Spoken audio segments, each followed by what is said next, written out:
ನನ್ನ ಮದುವೆಯಾಗಿರಲಿಲ್ಲ. ನಮಗೆ ಸ್ವಂತ ಮನೆ ಇತ್ತು ಮತ್ತು ಸಾಕಷ್ಟು ಆದಾಯ ತರುವ ತೋಟ ಇತ್ತು. ನಾನು ಮದುವೆಯ ವಯಸ್ಸಿಗೆ ಬಂದಾಗ ಸುತ್ತಲೂ ಅನೇಕ ಕಡೆಯಿಂದ ಸಂಬಂಧಗಳು ಬಂದವು. ಆದರೆ ನಾನು ಇಟ್ಟ ಮೊದಲ ಷರತ್ತು ಒಂದೇ ಆಗಿತ್ತು, ಮದುವೆಯ ನಂತರ ನನ್ನ ಅಮ್ಮ ನನ್ನೊಂದಿಗೆ ಇರುತ್ತಾರೆ.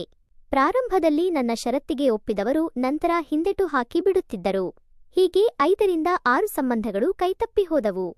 ಕೊನೆಗೆ ನನ್ನ ಷರತ್ತನ್ನು ಸಂತೋಷದಿಂದ ಒಪ್ಪಿಕೊಂಡ ಅವಿನಾಶ್ ಎಂಬುವವರೊಂದಿಗೆ ನನ್ನ ಮದುವೆಯಾಯಿತು. ಅವರು ಶ್ರೀಮಂತರಲ್ಲದಿದ್ದರೂ ಅವರ ಮತ್ತು ಅವರ ಮನೆಯವರ ಹೃದಯ ತುಂಬು ಪ್ರೀತಿಯಿಂದ ಕೂಡಿತ್ತು. ಅವರ ಮನೆಯಲ್ಲಿ ಅವರ ತಂದೆ ನಾಗೇಶ್ ಮತ್ತು ತಮ್ಮ ವಿಕಾಸ್ ಮಾತ್ರ ಇದ್ದರು. ಮನೆ ಚಿಕ್ಕದಾಗಿದ್ದರೂ ಅಮ್ಮನಿಗೆ ಮನೆಯ ಹತ್ತಿರದಲ್ಲಿಯೇ ಒಂದು ಚಿಕ್ಕ ಕೊಣೆಯನ್ನು ಅಮ್ಮನಿಗಾಗಿ ಕಟ್ಟಿಸಿಕೊಟ್ಟಿದ್ದರು. ಅವರ ಮನೆ ಪರಿಸ್ಥಿತಿ ಅರ್ಥ ಮಾಡಿಕೊಂಡು ನಾನು ಹೆಚ್ಚು ಒತ್ತಾಯ ಮಾಡಲಿಲ್ಲ. ಅವಿನಾಶ್ ಕಾರ್ಖಾನೆಯಲ್ಲಿ ಕೆಲಸ ಮಾಡುತ್ತಿದ್ದರು. ಮೈದುನ ವಿಕಾಸ್ ಕಾಲೇಜಿಗೆ ಹೋಗುತ್ತಿದ್ದರು ಮತ್ತು ನಾಗೇಶ್ ಮಾವ ಮನೆಯಲ್ಲೇ ಇರುತ್ತಿದ್ದರು. ಹಣ ಕಡಿಮೆ ಇದ್ದರೂ ಅವಿನಾಶ್ ಅವರ ಗುಣ ತುಂಬಾ ದೊಡ್ಡದು. ಅವರು ನನ್ನನ್ನು ತುಂಬಾ ಪ್ರೀತಿ ಮತ್ತು ಸಂತೋಷದಿಂದ ನೋಡಿಕೊಳ್ಳುತ್ತಿದ್ದರು. ಮಾವನವರು ನನ್ನನ್ನು ಸೊಸೆ ಎಂದು ಭಾವಿಸದೆ ಸ್ವಂತ ಮಗಳಂತೆ ಪ್ರೀತಿಸುತ್ತಿದ್ದರು. ವಿಕಾಸ್ ಕೂಡ ನನ್ನನ್ನು ಅತ್ತಿಗೆ ಎಂದಲ್ಲದೆ ಸ್ನೇಹಿತೆಯಂತೆ ನೋಡಿಕೊಳ್ಳುತ್ತಿದ್ದ. ಈ ಕುಟುಂಬ ನನ್ನ ಮನಸ್ಸಿಗೆ ಬಹಳ ಬೇಗ ಹತ್ತಿರವಾಯಿತು. ನನ್ನ ಅಮ್ಮನನ್ನೂ ಸಹ ನನ್ನಂತೆಯೇ ಪ್ರೀತಿಯಿಂದ ನೋಡಿಕೊಂಡರು. ಇದು ನನ್ನ ಸಂತೋಷವನ್ನು ಇಮ್ಮಡಿಗೊಳಿಸಿತು. ನಮ್ಮ ಈ ಜೀವನ ತುಂಬಾ ಸಂತೋಷವಾಗಿ ಸಾಗುತ್ತಿದ್ದಾಗ ಅಮ್ಮನಿಗೆ ಇದ್ದಕ್ಕಿದ್ದಂತೆ ಅನಾರೋಗ್ಯ ಉಂಟಾಯಿತು. ಅವರಿಗೆ ಗುಣಪಡಿಸಲಾಗದ ಕಾಯಿಲೆ ಇದೆ ಮತ್ತು ಇನ್ನು ಕೆಲವೇ ತಿಂಗಳು ಬದುಕಿರಬಹುದು ಎಂದು ವೈದ್ಯರು ಈಗಾಗಲೇ ಹೇಳಿದ್ದರು. ಆತಂಕಗೊಂಡ ನಾನು ಅಮ್ಮನನ್ನು ಕರೆದುಕೊಂಡು ಆಸ್ಪತ್ರೆಗೆ ಹೋದೆ. ಅಲ್ಲಿನ ವೈದ್ಯರು ನಮ್ಮ ತಂದೆಯ ಹಳೆಯ ಸ್ನೇಹಿತರಾಗಿದ್ದರು. ಅವರು ಅಮ್ಮನನ್ನು ಪರೀಕ್ಷಿಸಿದ ನಂತರ ನನ್ನನ್ನು ಪ್ರತ್ಯೇಕವಾಗಿ ಕರೆದರು. ನಾನು ಅವರ ಎದುರು ಕುಳಿತ ನಂತರ ನನ್ನ ಗಂಡ ಮತ್ತು ಮನೆಯವರ ಬಗ್ಗೆ ವಿಚಾರಿಸಿದರು. ನಾನು ಎಲ್ಲವನ್ನೂ ಅವರಿಗೆ ಹೇಳಿದೆ. ಸ್ವಲ್ಪ ಸಮಯದ ನಂತರ ಅವರು ತಲೆ ಕೆರೆದುಕೊಂಡು ಯೋಚಿಸುತ್ತಾ ಮಾತನಾಡಲು ಶುರು ಮಾಡಿದರು. ನೋಡಮ್ಮ ಸುಮಾ, ನಾನು ಹೇಳುವ ವಿಷಯ ನಿನಗೆ ಆಘಾತ ತರಬಹುದು. ಇದರಿಂದ ನಿನ್ನ ಜೀವನದ ಮೇಲೂ ಪರಿಣಾಮ ಬೀರಬಹುದು. ಯಾವುದಕ್ಕೂ ಚೆನ್ನಾಗಿ ಆಲೋಚಿಸಿ ನಿರ್ಧಾರ ತೆಗೆದುಕೋ ಎಂದು ವಿಷಯ ಹೇಳಲು ಪ್ರಾರಂಭಿಸಿದರು. ಅವರು ಹೇಳಿದ ವಿಷಯಕ್ಕೆ ಕೇಳಿ ನನ್ನ ತಲೆ ಮೇಲೆ ಸಿಡಿಲು ಬಡಿದಂತಾಯಿತು. ನಿಮ್ಮ ಅಮ್ಮ 3 ತಿಂಗಳ ಗರ್ಭಿಣಿಯಾಗಿದ್ದಾರೆ. ನಿಮ್ಮ ಮನೆಯವರೇ ಇದಕ್ಕೆ ಕಾರಣರಾಗಿರಬಹುದು. ಒಂದು ಸಮಸ್ಯೆ ಏನೆಂದರೆ ನಿಮ್ಮ ಅಮ್ಮನಿಗೆ ಇರುವ ರೋಗ ಹುಟ್ಟಲಿರುವ ಮಗುವಿಗೂ ಆಗಮಿಸಬಹುದು. ಆ ಮಗು ಸಹ ನಿಮ್ಮ ಅಮ್ಮನೊಂದಿಗೆ ಕೆಲವೇ ತಿಂಗಳುಗಳಲ್ಲಿ ಇಹಲೋಕ ತ್ಯಜಿಸಬಹುದು. ಮಾತು ಬಾರದ ನಿಮ್ಮ ಅಮ್ಮನಿಗೆ ಏನೂ ನಡೆದಿದೆ, ನೀವೇ ಏನು ಮಾಡಬೇಕು ಎಂದು ನಿರ್ಧರಿಸಿ. ನಿಮಗೆ ಏನು ಸಹಾಯ ಬೇಕಾದರೂ ಕೇಳಿ, ನಾನು ಮಾಡಲು ಸಿದ್ಧನಿದ್ದೇನೆ ಎಂದರು. ನನಗೆ ಏನು ಮಾಡುವುದೆಂದು ತಿಳಿಯದೆ ಗಲಿಬಿಲಿಗೊಂಡೆ. ಅಮ್ಮನಿಗೆ ಹೀಗಾಯಿತಲ್ಲ ಎಂದು ಅಲ್ಲೇ ಅತ್ತುಬಿಟ್ಟೆ. ವೈದ್ಯರೇ ನನ್ನನ್ನು ಸಮಾಧಾನ ಮಾಡಿ ನಮ್ಮಿಬ್ಬರನ್ನು ಮನೆಗೆ ಕಳುಹಿಸಿದರು. ನಾನು ಅಮ್ಮನಿಗೆ ಏನನ್ನೂ ಹೇಳಲಿಲ್ಲ. ಮನೆಗೆ ಬಂದ ನಂತರ ಅಮ್ಮ ಸನ್ನೆ ಭಾಷೆಯಲ್ಲಿ ನೀನು ಏಕೆ ಮೌನವಾಗಿರುವೆ ಎಂದು ಕೇಳಿದರು.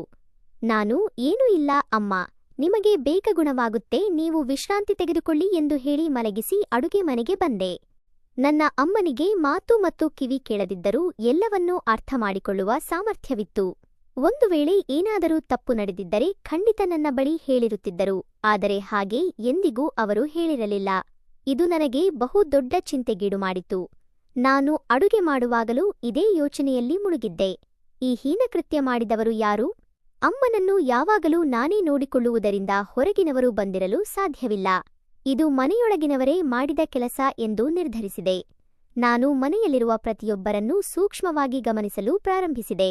ನನ್ನ ಗಂಡನನ್ನು ಕೂಡ ಗಮನಿಸುತ್ತಿದ್ದೆ. ಎಲ್ಲರೂ ಒಳ್ಳೆಯವರೇ, ಆದರೂ ಇಂತಹ ವಿಚಾರಗಳಲ್ಲಿ ಹೆಚ್ಚಿನ ಪುರುಷರು ಎಡವಿಬಿಡುತ್ತಾರೆ. ಅದಕ್ಕೆ ನನ್ನ ಮನೆಯವರು ಸಹ ಹೊರತಲ್ಲ ಎಂದುಕೊಂಡೆ. ಈ ಬಗ್ಗೆ ಗಂಡನೊಂದಿಗೆ ಮಾತನಾಡೋಣ ಎಂದುಕೊಂಡೆ. ಆದರೆ ಮಾವ ಮತ್ತು ಮೈದುನನ ಮೇಲೆ ಈ ಆರೋಪ ಹೊರಿಸಿದರೆ ಅವರು ಹೇಗೆ ಸಹಿಸುತ್ತಾರೆ ಎಂದು ಸುಮ್ಮನಾದೆ. ಅಂದಿನಿಂದ ನನ್ನೆಲ್ಲ ಸಂತೋಷ ಮಾಯವಾಯಿತು. ಯಾವಾಗಲೂ ಇದೇ ಯೋಚನೆಯಲ್ಲಿ ಇರುತ್ತಿದ್ದೆ. ಕೆಲಸದಿಂದ ಬಂದ ಗಂಡ ನನ್ನ ಬಾಡಿದ ಮುಖ ನೋಡಿ, ಏಕೆ ಮುಖ ಒಂಥರ ಸಪ್ಪಗೆ ಮಾಡಿಕೊಂಡಿದ್ದೀಯಾ ಚಿನ್ನು ಎಂದು ಕೇಳಿದರು. ನಾನು ಏನೂ ಇಲ್ಲರಿ ಎಂದು ಸುಮ್ಮನಾದೆ. ನಂತರ ಅಮ್ಮನ ರಿಪೋರ್ಟ್ಗಳನ್ನು ಯಾರಿಗೂ ತಿಳಿಯದಂತೆ ಬೆಚ್ಚಿಟ್ಟೆ. ರಾತ್ರಿ ಯಾರು ಅಮ್ಮನ ಕೋಣೆಗೆ ಬರುತ್ತಾರೆ ಎಂದು ಕಂಡುಹಿಡಿಯಲು ನಿರ್ಧರಿಸಿದೆ. ಅಂದೇ ನನ್ನ ಗಂಡನ ಬಳಿ ಅಮ್ಮನಿಗೆ ಆರೋಗ್ಯ ಸರಿ ಇಲ್ಲ, 2-3 ದಿನ ಅವರ ಜೊತೆ ಮಲಗಿ ನೋಡಿಕೊಳ್ಳುತ್ತೆ, ನಿಮಗೆ ಏನಾದರೂ ಅಭ್ಯಂತರವಿದೆಯೇ ಎಂದು ಕೇಳಿದೆ. ಅವರು ನನ್ನನ್ನೇಕೆ ಕೇಳಬೇಕು, ನಿಶ್ಚಿಂತೆಯಿಂದ ಹೋಗಿ ಅವರ ಜೊತೆ ಇರು ಚಿನ್ನು ಎಂದು ಹೇಳಿದರು. ಅಂದು ರಾತ್ರಿಯೇ ಅಮ್ಮನೊಂದಿಗೆ ಮಲಗಿದೆ. ಮಧ್ಯರಾತ್ರಿ ಅಮ್ಮ ನಿದ್ರೆಯಲ್ಲಿ ಏನೋ ಬಡಬಡಿಸುತ್ತಿರುವುದನ್ನು ನೋಡಿ ತುಂಬಾ ದುಃಖವಾಯಿತು. ಯಾರೋ ಅವಳೊಂದಿಗೆ ಅಸಭ್ಯವಾಗಿ ನಡೆದುಕೊಂಡಿರುವುದು ಖಚಿತವಾಯಿತು. ನನಗೆ ನಿದ್ರೆ ಬರಲಿಲ್ಲ. ನಾನು ಗಂಡ, ಮಾವ ಮತ್ತು ವಿಕಾಸ್ ಬಗ್ಗೆ ಯೋಚಿಸುತ್ತಿದ್ದೆ. ಒಂದು ದಿನ ಗಂಡ ನಿದ್ರಿಸುತ್ತಿದ್ದಾಗ ಮಧ್ಯರಾತ್ರಿ ಎದ್ದು ಹೊರಗೆ ಹೋಗಿ ಬಂದಿದ್ದರು. ಕಾರಣ ಕೇಳಿದಾಗ ನನಗೆ ಧೂಮಪಾನದ ಅಭ್ಯಾಸವಿದೆ, ಮನೆಯಲ್ಲಿ ಮಾಡಿದರೆ ಅಪ್ಪ ನೋಡುತ್ತಾರೆಂದು ಹೊರಗೆ ಹೋಗಿ ಮಾಡಿ ಬರುತ್ತೇನೆ ಎಂದರು. ಆಗ ಸುಮ್ಮನಿದ್ದ ನನಗೆ ಈಗ ಅಂದು ಏನಾದರೂ ತಪ್ಪಾಗಿರುತ್ತದೆ ಎಂದು ನೆನಪಿಗೆ ಬಂತು. ಇನ್ನೊಂದು ಸಲ ಮಾವ ಹಣ್ಣುಗಳನ್ನು ತಂದು, ನಿಮ್ಮ ಅಮ್ಮ ಬಹಳ ದುರ್ಬಲರಾಗಿದ್ದಾರೆ, ಇದನ್ನು ಕೊಡು ಮಗಳೇ ಎಂದರು. ಅವರು ಏಕೆ ಹಣ್ಣು ತರಬೇಕು ಎಂದು ಯೋಚಿಸಿದೆ. ಮತ್ತೊಂದು ಬಾರಿ ವಿಕಾಸ್ ನನ್ನ ಬಳಿ ಬಂದು, ಅತ್ತಿಗೆ, ನಿಮ್ಮಂತೆಯೇ ನಿಮ್ಮ ಅಮ್ಮ ಸಹ ಸುಂದರವಾಗಿದ್ದಾರೆ, ಅವರು ನಿಮ್ಮ ಅಕ್ಕನಂತೆ ಕಾಣುತ್ತಾರೆ ಎಂದಿದ್ದ. ಆಗ ನಾನು ನಕ್ಕಿದ್ದರೂ ಈಗ ಅದು ಸಹ ಅನುಮಾನಕ್ಕೆ ಕಾರಣವಾಯಿತು. ಮರುದಿನ ಬೆಳಿಗ್ಗೆ ನನಗೆ ಸಹಿಸಲಾಗಲಿಲ್ಲ. ಅಮ್ಮನ ಬಳಿ, ಅಮ್ಮ, ನಿನ್ನ ಕೋಣೆಗೆ ಯಾರಾದರೂ ಬಂದು ಹೋಗುತ್ತಾರೆಯೇ ಎಂದು ಕೇಳಿದೆ. ಅದನ್ನು ಕೇಳಿದ ಅಮ್ಮ ಅಳುತ್ತಾ ಸನ್ನೆ ಭಾಷೆಯಲ್ಲಿ ಉತ್ತರಿಸಿದರು. ನಾನು ಮಲಗಿದ ನಂತರ ಯಾರೋ ಕೋಣೆಗೆ ಬರುತ್ತಿದ್ದರು. ನಂತರ ನನ್ನ ಮುಖದ ಮೇಲೆ ಬಟ್ಟೆ ಇಟ್ಟಾಗ ಪ್ರಜ್ಞೆ ತಪ್ಪಿ ಹೋಗುತ್ತಿತ್ತು. ಅದಾದ ಮೇಲೆ ಏನಾಗುತ್ತದೆಂದು ಗೊತ್ತಾಗುತ್ತಿರಲಿಲ್ಲ. ಬೆಳಿಗ್ಗೆ ಎದ್ದು ನೋಡಿದಾಗ ವಿಚಿತ್ರ ಅನಿಸುತ್ತಿತ್ತು. ಇದನ್ನು ನಿನ್ನ ಬಳಿ ಹೇಳಿದರೆ ನೀನು ಮತ್ತು ಮನೆಯವರು ತಪ್ಪು ತಿಳಿದುಕೊಳ್ಳುತ್ತೀರೆಂದು ಇಷ್ಟು ದಿನ ಹೇಳಿರಲಿಲ್ಲ ಎಂದು ಅತ್ತುಬಿಟ್ಟರು. ಅವರನ್ನು ನೋಡಿದರೆ ಕರುಳು ಕಿತ್ತು ಬಂದಂತಾಯಿತು. ಅದರ ನಂತರ ಕೆಲವು ದಿನಗಳ ಕಾಲ ಅಮ್ಮನ ಕಾರಣ ಹೇಳಿ ಅವರೊಂದಿಗೆ ಮಲಗಿದೆ. ಗಂಡನ ಮನಸ್ಸಿನಲ್ಲಿ ಏನಿದೆಯೋ ಗೊತ್ತಿಲ್ಲ, ಆದರೆ ಏನನ್ನೂ ಹೇಳಲಿಲ್ಲ. ಒಂದು ದಿನ ಬೆಳಗ್ಗೆ ಗಂಡನ ಟಿಫನ್ ತಯಾರು ಮಾಡಲು ಮರೆತುಬಿಟ್ಟೆ. ಯಾವಾಗಲೂ ಅಮ್ಮನ ಚಿಂತೆಯಲ್ಲಿ ಬೇರೆ ಕೆಲಸದಲ್ಲಿ ಗಮನವಿರುತ್ತಿರಲಿಲ್ಲ.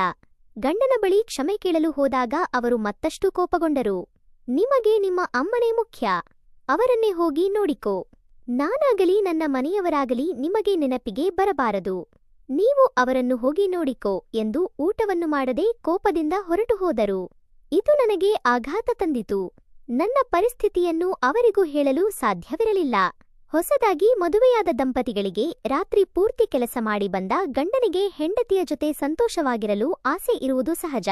ಇದರಲ್ಲಿ ಅವರ ತಪ್ಪೇನಿಲ್ಲ. ಆ ರಾತ್ರಿ ನಾನು ಅಮ್ಮನ ಬಳಿಗೆ ಹೋಗದೆ ಗಂಡನ ಬಳಿ ಕ್ಷಮೆ ಕೇಳಿ ಅವರನ್ನು ಸಮಾಧಾನಪಡಿಸಿದೆ. ಆ ದಿನ ನಾವು ಸಂತೋಷವಾಗಿದ್ದೆವು. ಮರುದಿನ ಬೆಳಿಗ್ಗೆ ಅಮ್ಮನ ಮುಖ ನೋಡಿದಾಗ ಅವರಿಗೆ ಕಳವಳವಿತ್ತು. ವಿಚಾರಿಸಿದಾಗ ಸನ್ನೆ ಭಾಷೆಯಲ್ಲಿ, ನಿನ್ನೆ ಯಾಕೆ ನನ್ನ ಕೋಣೆಗೆ ಬರಲಿಲ್ಲ? ನಾನು ಹೇಳಿದ ಆ ವ್ಯಕ್ತಿ ನಿನ್ನೆ ಸಹ ಬಂದಿದ್ದ, ಏನು ಮಾಡಿದನೋ ಗೊತ್ತಿಲ್ಲ ಎಂದು ಸನ್ನೆ ಮಾಡಿ ಹೇಳಿದರು. ನನಗೆ ಏನು ಮಾಡಬೇಕೆಂದು ತಿಳಿಯಲಿಲ್ಲ. ಒಂದು ಕಡೆ ಅಮ್ಮನ ದುಸ್ಥಿತಿ, ಮತ್ತೊಂದು ಕಡೆ ಗಂಡನ ಆಸೆಗಳು. ಕೆಲವು ದಿನಗಳು ನಾನು ಗಂಡನೊಂದಿಗೆ ಮಲಗುತ್ತಿದ್ದರೂ ಮಧ್ಯರಾತ್ರಿ ಎದ್ದು ಅಮ್ಮನ ಬಳಿಗೆ ಹೋಗಿ ಬರುತ್ತಿದ್ದೆ. ಒಂದು ರಾತ್ರಿ ಮಲಗಿದ್ದಾಗ ಅಮ್ಮನ ಕೋಣೆಯಿಂದ ವಿಚಿತ್ರವಾದ ಶಬ್ದ ಕೇಳಿಸಿತು. ತಕ್ಷಣ ಎಚ್ಚರಗೊಂಡ ನಾನು ಬಟ್ಟೆ ಸರಿ ಮಾಡಿಕೊಂಡು ವೇಗವಾಗಿ ಅಮ್ಮನ ಕೋಣೆಗೆ ಓಡಿದೆ. ಅಲ್ಲಿ ಕಂಡ ದೃಶ್ಯದಿಂದ ನನಗೆ ಆಘಾತವಾಯಿತು. ಅಲ್ಲಿ ನನ್ನ ಮೈದುನ ವಿಕಾಸ್ ನಿಂತಿದ್ದ. ಅಮ್ಮ ಭಯದಿಂದ ದೂರ ನಿಂತಿದ್ದರು. ಇಷ್ಟು ದಿನ ಈ ಹೀನ ಕೆಲಸ ಮಾಡುತ್ತಿದ್ದವನು ಇವನೇ ಎಂದುಕೊಂಡು ಕೋಪದಿಂದ ಅವನ ಕೆನ್ನೆಗೆ ಬಲವಾಗಿ ಬಾರಿಸಿದೆ. ಆತ ದಿಗಿಲುಗೊಂಡು, ಅತ್ತಿಗೆ, ದಯವಿಟ್ಟು ಶಾಂತವಾಗಿರಿ, ನನ್ನನ್ನೇಕೆ ಹೊಡೆಯುತ್ತಿದ್ದೀರಿ ಎಂದ. ನಾನು, ಇಷ್ಟೆಲ್ಲ ಮಾಡಿಬಿಟ್ಟು ನನ್ನನ್ನು ಇನ್ನೂ ಅತ್ತಿಗೆ ಎಂದು ಕರೆಯುತ್ತಿದ್ದೀಯಾ ಎಂದೆ. ನನಗೆ ಏನೂ ಅರ್ಥವಾಗುತ್ತಿಲ್ಲ, ದಯವಿಟ್ಟು ವಿವರಿಸಿ ಎಂದು ಆತ ಗೊಂದಲದಿಂದ ಹೇಳಿದ. ಸಾಕು ನಿನ್ನ ನಾಟಕ. ಅಮ್ಮನ ಏಕಾಂತವನ್ನು ಬಳಸಿಕೊಂಡು ನೀವು ಅವರೊಂದಿಗೆ ಅಸಭ್ಯವಾಗಿ ನಡೆದುಕೊಂಡಿರುವುದು ನನಗೆ ಗೊತ್ತಾಗಿದೆ ಎಂದೆ. ಇದಕ್ಕೆ ಆತ ತಲೆ ಹಿಡಿದು, ಅತ್ತಿಗೆ, ನೀವು ಏನೋ ತಪ್ಪು ತಿಳಿದುಕೊಂಡಿದ್ದೀರಿ. ಕೋಣೆಯಲ್ಲಿ ಶಬ್ದ ಕೇಳಿದ್ದಕ್ಕೆ ನಾನು ಇಲ್ಲಿಗೆ ಬಂದು ನೋಡಿದೆ. ಈ ರೀತಿ ಇಲ್ಲಿಗೆ ನಾನು ಯಾವತ್ತೂ ಬಂದಿಲ್ಲ. ನೀವು ಅಂದುಕೊಂಡಂತೆ ಇದಕ್ಕೆ ನಾನು ಕಾರಣನಲ್ಲ ಎಂದು ಹೇಳಿದ. ನಮ್ಮ ಕೂಗು ಕೇಳಿ ಮಾವ ಮತ್ತು ಅವಿನಾಶ್ ಓಡಿ ಬಂದರು. ಅಳುತ್ತಿದ್ದ ತಮ್ಮನ ಬಳಿ ವಿಚಾರಿಸಿದಾಗ ಅವನು ಎಲ್ಲವನ್ನೂ ಹೇಳಿದ. ಅವಿನಾಶ್ ನನ್ನ ಮೇಲೆ ಕೋಪಗೊಂಡರು. ನಿಮ್ಮ ತಲೆಗೆ ಭುಜು ಹಿಡಿದಿದೆ. ನನ್ನ ತಮ್ಮ ಅಂತವನಲ್ಲ, ಅವನ ಬಗ್ಗೆ ನನಗೆ ಚೆನ್ನಾಗಿ ಗೊತ್ತು. ಇಷ್ಟೊಂದು ದೊಡ್ಡ ವಿಷಯ ನಡೆದಿದ್ದರೆ ನನ್ನ ಬಳಿ ಮೊದಲೇ ಹೇಳಬೇಕಿತ್ತು. ಅದನ್ನು ಬಿಟ್ಟು ಸುಮ್ಮನೆ ನಮ್ಮ ಕುಟುಂಬದವರ ಮೇಲೆ ಆಪಾದನೆ ಹೊರಿಸುತ್ತಿದ್ದೀಯಾ ಎಂದು ಹೊಡೆಯಲು ಬಂದರು. ಆಗ ಮಾವ ತಡೆದರು.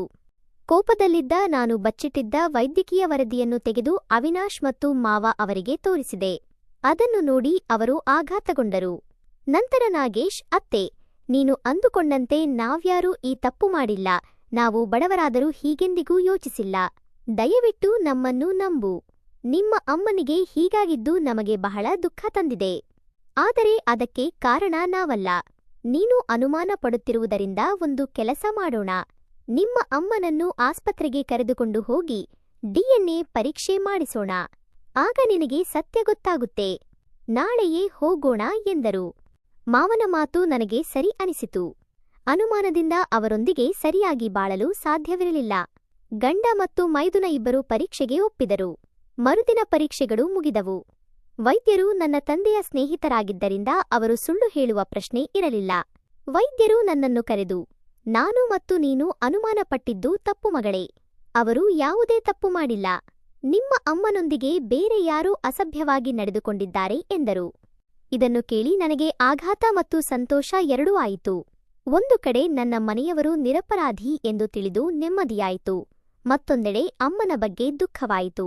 ನಾನು ಗಂಡನ ಬಳಿ ಕ್ಷಮೆ ಕೇಳಿದೆ. ಅವರು, ನಿನ್ನ ಪರಿಸ್ಥಿತಿಯಲ್ಲಿ ಯಾರೇ ಇದ್ದರೂ ಹೀಗೆಯೇ ಮಾಡುತ್ತಿದ್ದರು. ಚಿಂತೆ ಮಾಡಬೇಡ, ಯಾರು ಈ ಅಪರಾಧ ಮಾಡಿದ್ದಾರೆ ಎಂದು ಕಂಡುಹಿಡಿಯೋಣ ಎಂದು ಹೇಳಿದರು. ನಾನು ವಿಕಾಸ್ಗೆ ಹೊಡೆದಿದ್ದಕ್ಕಾಗಿ ಕ್ಷಮೆ ಕೇಳಿದೆ. ಅವನು, ಅತ್ತಿಗೆ, ಅದೆಲ್ಲಾ ಬಿಡಿ. ನಿಮ್ಮ ಅಮ್ಮನಿಗೆ ಆಗಿದ್ದು ಅನ್ಯಾಯ. ಮೊದಲು ಅದನ್ನು ಕಂಡುಹಿಡಿಯೋಣ. ನನ್ನ ಬಗ್ಗೆ ಮನಸ್ಸಿನಲ್ಲಿ ಏನೂ ಇಟ್ಟುಕೊಳ್ಳಬೇಡಿ. ನಾನು ನಿಮ್ಮನ್ನು ನನ್ನ ತಾಯಿಯಂತೆ ಭಾವಿಸಿದ್ದೇನೆ. ತಾಯಿ ಹೊಡೆದರೆ ಯಾರಾದರೂ ಕೋಪ ಮಾಡಿಕೊಳ್ಳುತ್ತಾರೆ ಎಂದ. ಇದನ್ನು ಕೇಳಿ ನನಗೆ ಕಣ್ಣೀರು ಬಂತು. ಆತುರದಲ್ಲಿ ತಪ್ಪು ಮಾಡಿಬಿಟ್ಟೆನಲ್ಲ ಎಂದು ಪಶ್ಚಾತ್ತಾಪವಾಯಿತು. ನಂತರ ನಾವೆಲ್ಲರೂ ಸೇರಿ ಯಾರು ಈ ಕೃತ್ಯ ಎಸಗಿದ್ದಾರೆಂದು ಯೋಚಿಸಿದೆವು. ಅವಿನಾಶ್ ಅಂಗಡಿಗೆ ಹೋಗಿ ಮನೆಗೆ CCTV ಕ್ಯಾಮೆರಾ ತಂದು ಅಮ್ಮನ ಕೋಣೆಯ ಬಳಿ ಅಳವಡಿಸಿದರು. ಕೆಲವು ದಿನಗಳ ನಂತರ ಗಂಡ ಕ್ಯಾಮೆರಾ ನೋಡುತ್ತಿದ್ದಾಗ ಒಂದು ಆಕಾರ ಅಮ್ಮನ ಕೋಣೆಗೆ ಹೋಗಿ ಬರುವುದನ್ನು ಗಮನಿಸಿದರು. ತಕ್ಷಣ ನಮಗೆ ಮಾಹಿತಿ ನೀಡಿದರು. ನಾವೆಲ್ಲರೂ ಭಯದಿಂದ ಅಮ್ಮನ ಕೋಣೆಯತ್ತ ಓಡಿದೆವು. ಓಡಿ ಹೋಗಲು ಪ್ರಯತ್ನಿಸಿದ ಆತನನ್ನು ಅವಿನಾಶ್ ಮತ್ತು ವಿಕಾಸ್ ಹಿಡಿದರು. ಆತನನ್ನು ನೋಡಿದ ನಮಗೆ ಆಶ್ಚರ್ಯವಾಯಿತು. ಆತ ಅದೇ ಬೀದಿಯಲ್ಲಿದ್ದ ಕೆಲಸವಿಲ್ಲದ, ಕುಡಿತದ ಚಟ ಹೊಂದಿದ ಒಬ್ಬ ಯುವಕನಾಗಿದ್ದ. ಹಣವಿಲ್ಲದಿದ್ದಾಗ ಕಳ್ಳತನ ಅಥವಾ ಭಿಕ್ಷೆ ಬೇಡುವುದನ್ನು ಅಭ್ಯಾಸ ಮಾಡಿಕೊಂಡಿದ್ದ. ಆತನನ್ನು ನೋಡಿದ ತಕ್ಷಣ ನನ್ನ ಗಂಡ ಮತ್ತು ಮೈದುನ ಹೊಡೆಯಲು ಶುರುಮಾಡಿದರು. ನಮ್ಮ ಕೂಗು ಕೇಳಿ ನೆರೆಹೊರೆಯವರೆಲ್ಲ ಸೇರಿದರು. ನಾವು ಕಳ್ಳನನ್ನು ಹಿಡಿದೆವು ಎಂದು ಹೇಳಿದೆವು. ಆಗಲೇ ಆತನ ಮೇಲೆ ಕೋಪದಲ್ಲಿದ್ದ ಜನರು ಸೇರಿ ಅವನಿಗೆ ಸರಿಯಾದ ಪಾಠ ಕಲಿಸಿದರು. ಸ್ವಲ್ಪ ತಡವಾಗಿದ್ದರೆ ಆತ ಅಲ್ಲೇ ಅಗಲಿ ಹೋಗುತ್ತಿದ್ದ. ಪೊಲೀಸರು ಬಂದು ಆತನನ್ನು ಕರೆದುಕೊಂಡು ಹೋದರು. ನಾವು ಅಮ್ಮನ ಬಗ್ಗೆ ಏನನ್ನೂ ಹೇಳದೆ ಕಳ್ಳತನದ ದೂರು ನೀಡಿದೆವು. ಒಂದು ಕಡೆ ಅವನನ್ನು ಹಿಡಿದಿದ್ದಕ್ಕೆ ನಮಗೆ ನೆಮ್ಮದಿಯಾಯಿತು. ಆದರೆ ಮತ್ತೊಂದೆಡೆ ಆತನಿಂದ ಅಮ್ಮನಿಗೆ ಆದ ನೋವು ನೆನೆದು ಕಳವಳವಾಯಿತು. ಅಮ್ಮನ ಗರ್ಭವು ಬೆಳೆಯಲು ಪ್ರಾರಂಭಿಸಿತು. ಆದರೆ ಅದರಿಂದ ಯಾವುದೇ ಪ್ರಯೋಜನವಾಗಲಿಲ್ಲ. ಮುಂದಿನ 2 ತಿಂಗಳಲ್ಲಿ ಅಮ್ಮ ಅಗಲಿ ಹೋದರು. ಅವರೊಂದಿಗೆ ಆ ಮಗು ಸಹ ಹೋಯಿತು. ಕೊನೆಗಾಲದಲ್ಲಿ ಅಮ್ಮನಿಗೆ ಆದ ಘೋರ ಘಟನೆ ನೆನೆದು ನಾನು ಕಣ್ಣೀರಿಟ್ಟೆ. ಅಳುವುದನ್ನು ಬಿಟ್ಟು ನಾನೇನು ಮಾಡಬಲ್ಲೆ? ಅಮ್ಮನಿಗೆ ಅನ್ಯಾಯ ಎಸಗಿದ ಆ ವ್ಯಕ್ತಿಗೂ ನೆಮ್ಮದಿ ಸಿಗಲಿಲ್ಲ. ತಲೆಗೆ ಬಲವಾಗಿ ಪೆಟ್ಟು ಬಿದ್ದ ಕಾರಣ ಅವನು ಹುಚ್ಚನಂತೆ ತಿರುಗುತ್ತಿದ್ದಾನೆ. ದೇವರು ಅವನಿಗೆ ಸರಿಯಾದ ಶಿಕ್ಷೆ ನೀಡಿದ್ದಾನೆ. ನಂತರ ನಾವು ನಮ್ಮ ಸಂತೋಷದ ಜೀವನವನ್ನು ಪುನಃ ಆರಂಭಿಸಿದೆವು. ನನಗೆ ಹುಟ್ಟಿದ ಮೊದಲ ಮಗುವಿಗೆ ನನ್ನ ಅಮ್ಮನ ಹೆಸರನ್ನೇ ಇಟ್ಟೆ. ನಾನು ಇಡೀ ಕುಟುಂಬದ ಮೇಲೆ ಅನುಮಾನಪಟ್ಟೆ. ಆದರೆ ಕಷ್ಟಕಾಲದಲ್ಲಿ ಅವರು ತೋರಿದ ಪ್ರೀತಿ ಮತ್ತು ವಿಶ್ವಾಸ ಸತ್ಯವನ್ನು ಹೊರಗೆ ತಂದಿತು. ಆ ಮೂಲಕ ನನಗೆ ಎಲ್ಲವೂ ತಿಳಿಯಿತು. ಸತ್ಯವನ್ನು ಹೇಳಲು ಮಾತು ಮುಖ್ಯವಲ್ಲ, ಆದರೆ ಸಂಬಂಧಗಳನ್ನು ಉಳಿಸಲು ಮತ್ತು ನ್ಯಾಯ ಪಡೆಯಲು ಅನುಮಾನಕ್ಕಿಂತ ವಿಶ್ವಾಸವೇ ದೊಡ್ಡ ಆಯುಧ. ಪ್ರೀತಿ ಇರಲಿ, ವಿಶ್ವಾಸ ಇರಲಿ, ಅದೇ ನಮ್ಮ ಬದುಕನ್ನು ಸುಂದರವಾಗಿಸುತ್ತದೆ. ಧನ್ಯವಾದಗಳು.